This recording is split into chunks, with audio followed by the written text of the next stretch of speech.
London, UK. DJ DJ Chris Scott is here talking to the phenomenal Lady Saw. And I want to say we are sorry to hear what happened just right now pertaining to your family member. But it's still a good day. But it's still a good day. Lady Saw, right here in SLR Radio 97.7 inside the Bishop Bash Dancehall Fridays. Sir, you know from when we are trying to get in touch with them, man. Lord, I'm a busy lady, you know. me try, me can't. The way me try, me run out of steam, but me never give up. So, your fans were waiting from last week, and now I'm sure that they are very, very intrigued right now. Okay, let us talk. let us talk to Lady Saw now. Sir, talk us through to the journey of Lady Saw's phenomenal rise inside the dancehall scene. It's been a long one. Yeah. It has been a long one. I gained a lot of success along the way. I gained a lot of enemies in the business, mostly females, you know. Yeah. You know, whenever I see a new enemy pop up, you know, I'm like, okay, here goes another one. Let's pray about this, you know. Yeah. But in all I can say, I achieved so much. I achieved more than a lot of people who has been there before me or after me, so I can't complain. You know, most of the time I'm happy. I love music. Music can never leave me. It's like I'm here in Negril on a vacation, but I'm still writing. You know, from last night I write about 4 songs, and you know, them bad. Like the energy, the zone that I'm in right now is like ridiculous. Okay, so your first introduction to the dancehall scene, was it who were your inspiration? Who introduced you to the dancehall scene? My inspiration was Kennesaw. I used to live in St. Mary, where I grew up, and I used to just DJ, and every sound system come around, I would ask them to get off the mic and just come mash up the place. But then Kennesaw came on the scene, and I was inspired by this man music and his sound and his melodies, and I started singing like him, so I became his sound alike, you know, the female version. So when I went to town, like I used to go on all these sound systems, go up on the truck with the man them, sleep in the dance hall on a coconut limb and them things just like the boys, because I was more of a tomboy, and I did that to be out there with the boys so nobody would really interfere with me. Them used to say, "Chuck, she don't want none of women, you know." You know, but that right there I could keep my sanity, and I was, you know, respected by them because I roll with them but with them. You know, I went on to go to Kingston after Stereo One came to St. Mary. I asked them for a talk on the mic, and I match up the place. Lieutenant City Captain Barty, Wickerman, Ulfman, everybody clashed me that night. Ricky Stereo, everybody clashed me. I done everything. The owner for the sound asked me, "Do you know Kingston?" I say, "Yeah, I used to go back and forth when my mom, she used to run away to Kingston when my dad used to beat her physically." So we used to be back and forth from Kingston. Yeah, that's another part of my life. Right now I'm about to get a movie deal, you know, to do my movie about my life, because I make somebody here in Jamaica from abroad. Yeah. So what happened, I went to Kingston, and when I used to go to all these dance hall and peep through the zinc when I couldn't pay to go in, and I would see Kennesaw singing. This man dressed in all white just to mash up the place, and I started singing like him, so people start calling me female Saw, sister Saw. Then people say lady Saw. No, it's Mama Saw. So you're literally telling me that your name came from the legendary tenor Saw?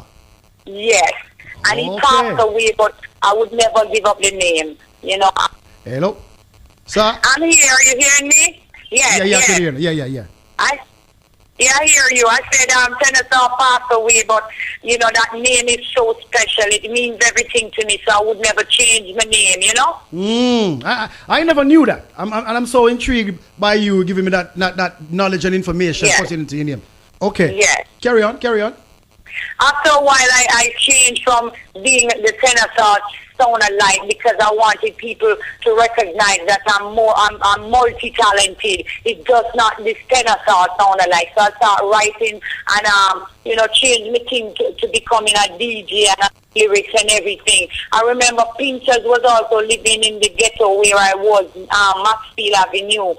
Both of us used to live there, and he was becoming famous, and then I was becoming, popular in the community, and some big wiggler woman who that said, girl, body see that country girl, she body everywhere. She can't fight and she can't sing, because I used to fight a lot, because living in the ghetto, coming from St. Mary, the country, people used to say, country girl, put on the mic, country girl. So you have to fight your way through. Every day you wake up with an ice pick in your hair to show people, say, don't approach me wrong. You know what I mean? You approach me the wrong way. So I'm here fighting like me and the man, them fight like real man, and them I say, oh, that girl is bad stuff. And all my friend me roll with some girls and them trouble people, them run down, leave me alone to fight all four big women. So it's a whole heap of struggle through this too. But music took me away from that, because I know if it was music I would be locked up or dead, because me look to roll with the body set a man and carry them luggage, if you know what I mean. You know what I'm saying? So indeed. It was a journey. It was a journey. Indeed. Indeed. DJ Crisco there, right to an SLR Radio 97.7, speaking to a female dancehall veteran. We all know her as Lady Sub. We're talking to the lady, Miss Marion All. Okay? So Mama, tell me something, Yeah. Yeah. The year that you became so prominent, was it 1993 or 92? It was 92 or 93, somewhere along that. That's when you started to grace. That's when you started to grace all the airwaves and all the stage shows. Yes. I met up with some reducers first. Yeah. Who promise you everything, like, oh, you're so beautiful, you're sexy, you have everything. Like, there was one man, his name is Piper. Yeah, him in England somewhere maybe. I went to him, I met a lot of females hanging out there, and they were all signed to him. When I went there, a lot of promises. Yeah, you're sexy than the rest. You're more beautiful than them, more talented. You're going to go places. He started recording me a lot. I recorded over one album for him, and there was also jealousy in the camp, but the promises never come true. You know what I'm saying? Yeah. You sign to this man without a lawyer. You don't know what is what, because you're so young. But then after I signed with him, record all these records, nothing came out. Then I met a lady, her label name was Capricorn, and she recorded me and put out a song, half and half, love a fear I'm having, cause my man is somebody else's darling. And I remember I was living in a one room in Maxfield Avenue with my mother, my sister, them, everybody, and I said, turn that up, I need that. But at the time, I could see the shock on my sister's face, because they saw me walking every day from down at the bottom of Maxfield to the top. Hello? Yeah, Mama, still there, babe. They think I was just a walk up and down, Pitney, who love walk up and down, but I was going to the studio, doing music. Castro Brown, who was in London, they were having Yam Food and stuff. Castro Brown was the best producer, the best manager, everything. He started recording me after that, because this lady, she put out her song, no respect to her. It was my first, and it was a female who put it out. She passed away in an accident, sadly. But Castro Brown took me under his wing with Derek Barnett. Start recording me. I start recording song like, am I losing you, mama, don't worry. I wasn't getting enough attention, so then I did a song called, oh Lord, please work a miracle, to find a man of my own, and all the females jump on that. And then I did, if the man left, stab up the meat. I remember I was in a Stone Love dance, all dressed up, because there was a sound man who brought some dresses from America for me. I'm a dress up in this pretty blue dress. I've never seen a dress so pretty, like no time now, not even now. And I was in the dance hall, and I hear, if the man left, and it was like Christmas time. It was coming on to Christmas time, and there was so many clappers. People have bus clappers all about fire works, and I was standing there, and nobody knew it was me. And I was like, wow.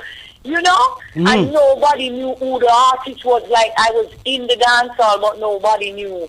And Castro Brown He never took a dollar from my money whenever it takes me to perform. He never take a cent. When I bought my my first vehicle, I couldn't even drive. And I said, Castro, you know, I buy a vehicle and I can't move it from out of the car, man. And Castro said, come, we're going to drive it out for you.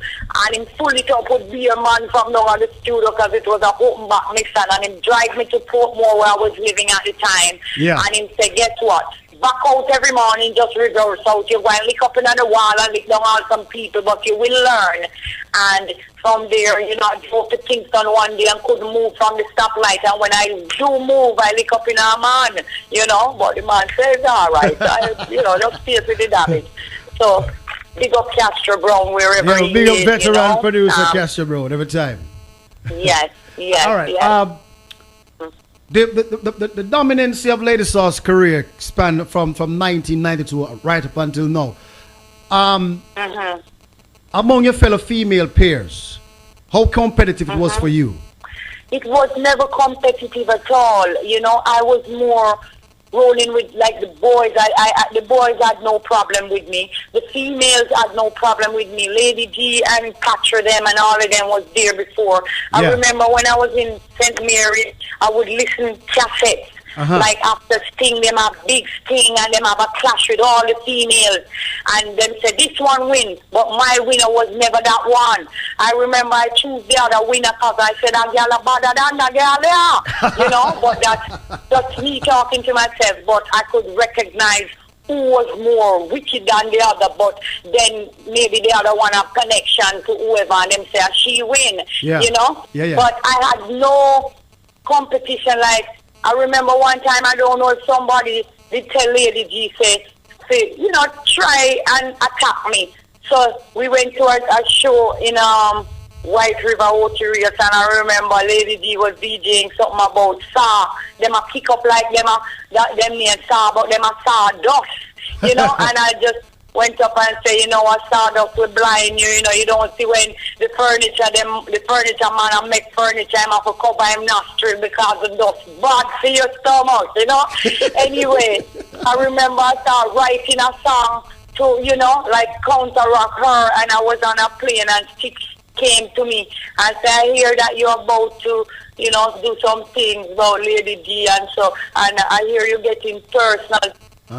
Personal things, and he came and said, don't do that, you know, if you realize me and what the other one name used to clash with Stitch all the time, the two of them now Christian, Papa San. Yeah. Him say, you know, them thing they can, you know, billion break you and ray, and then you offend a one and then people look at you like, you know, so I left it right there because if an elder would tell me, say, don't go down to that level, then, you know, me leave it alone. So me and Lady G nice and alright because, you know, Lady G say, when she came out, people used to say to her, you know, see Mama saw come on a ray, lady saw come on a ray, kill her off, you know, and she said, you know, everybody deserves to be, you know what I'm saying? So I guess she figure out say it's not the right way to go. So that is why I never compete or argue with anyone. You know, if I help a female in the business and she feel like becoming ungrateful after a while, I just leave her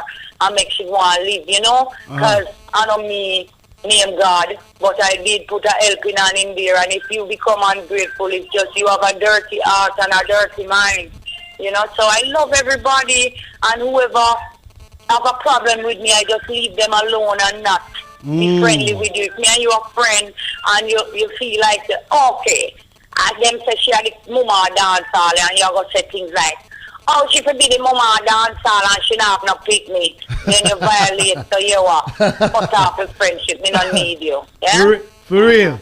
DJ Crisco talking to the phenomenal Lady Saw. You understand? It's right to SLR Radio 97.7. Big up yourself, Lady Saw, every time. And also big up to Lady G, my good friend. You understand? Yeah, Saw, man. your first performance your first performance you know what Queen Africa always said, no cut you. Queen Africa, as conscious as she is and all that. Yellow.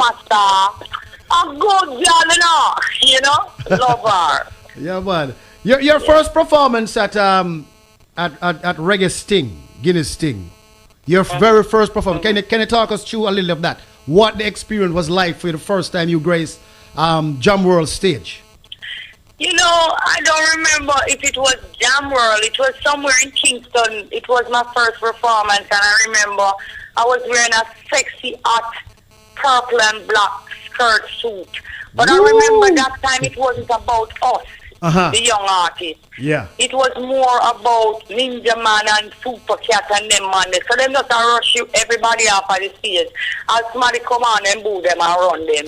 So I guess when I go up it's the same thing because everybody then just boo them. They just want to hear the big man then. And I'm like, okay, let it slide. You know, so I'm just do my thing and just come off. Because them I run you off years ago when I young and just come in at the business, yeah? So Jam World now, I remember I worked with things for a few, you know, but them rather, you know, I like when I get paid, you know, because I know where and when I work, you should give me what Caesar deserve, you give to Caesar. So if you can't give Caesar what Caesar deserve, yeah, give Caesar the salad where she could put her on the dressing pan. Exactly. Then you now go really follow up your show. Indeed. You know, so indeed. that is a part of it. Females, some promoters think females don't deserve to get as much money as a male artist, but I know I deserve it because I work hard, I sweat just like them. You know what I'm saying? I'm going to mash up the place all better than enough of them. So what? You mean? You know, I deserve my money, you pay me. Yeah? Indeed. If you have a bad night and the show not go on tonight, well, better luck next time. But when me do show, me have to pay a man. Indeed. I have to pay you. You know, I brought Akon and Remy Ma down to Jamaica one time. And all of them come with eight people, the entourage. And I have to pay them even though Jamaica, all of the lights went out and Jamaica went black. And I still have to pay, so pay me too. And then the next time, you know, you get paid when the show.